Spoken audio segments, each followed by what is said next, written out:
tere! Mina olen Louis 14 ja sina oled?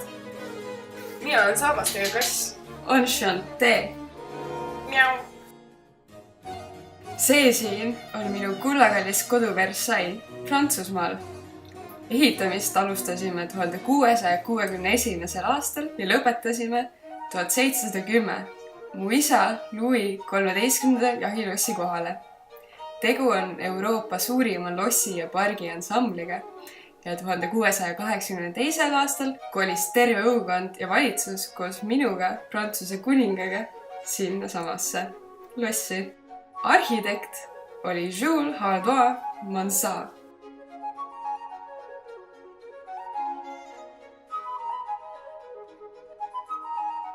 Miau! Nii ilus. See on see barokk ju. Kas sa teadsid, et portugali keeles tähendab barokk korrapäratu kujuga pärlit? Barokkkunsti sünnimaaks sai Itaalia. Kunstnikele anti suuri tellimusi. Kirik ja paavsti õukond soovisid, et kunst oleks esinduslik ja tore. See pidi sümboliseerima usu ülevust ja jõudu. Oui, barokile on ka iseloomulik liikumine, pinge, kontrastid ja maaliline terviklikkus. Ja muidugi on see kõik nii uhke ja tore. Lisaks barokkkunst toetub eeskätt meeltele ja tunnetele. Tänu sellele suudab see köita publikut rohkem kui mõistuse poole pöördunud kõrg renessanss. Räägime maalikunstist ka. Kes need olulised maalikunstnikud on, kes praegu tegutsevad? Nagu näiteks Rembrandt, kes on Hollandi päritolu. Ta alustas maalimist 17. sajandi alguses, aga meie ajal tegi ta näiteks Bathsheba vannis, mis on siin samas näha. Kui kaunis. Ja kadunud poja tagasitulek, mille ta lõpetas aastal 1665. See maal on viimane pühakirjale toetav ja kõige suurejoonelisem neist. Aga mulle meeldib Johannes Vermeer, kes ka Hollandist. Ta keskendub kodustele keskklassi interiööridele. Tema kõige kuulsam maal on tüdruk pärlkõrvarüngaga. See on tema teos kunstnik oma ateljees. Hispaania kunstnikest Murillo, kes on tuntud oma religioossete tööde poolest. Siin on näha tema töö 2 neist aknal. Ja see on Velasquezi töö Las Meninas, mis on üks olulisemaid töid lääne kunsti ajaloos. Vaatame nüüd seda. Imeline lihtsalt.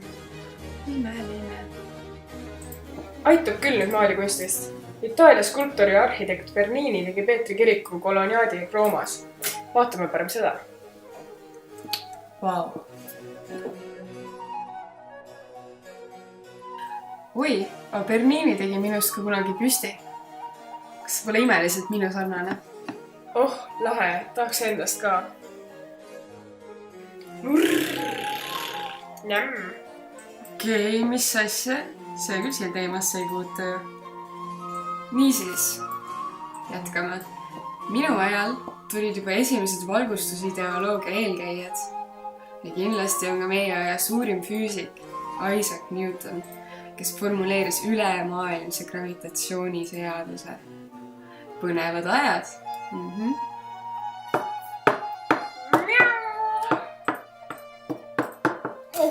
Vabandust, Louis.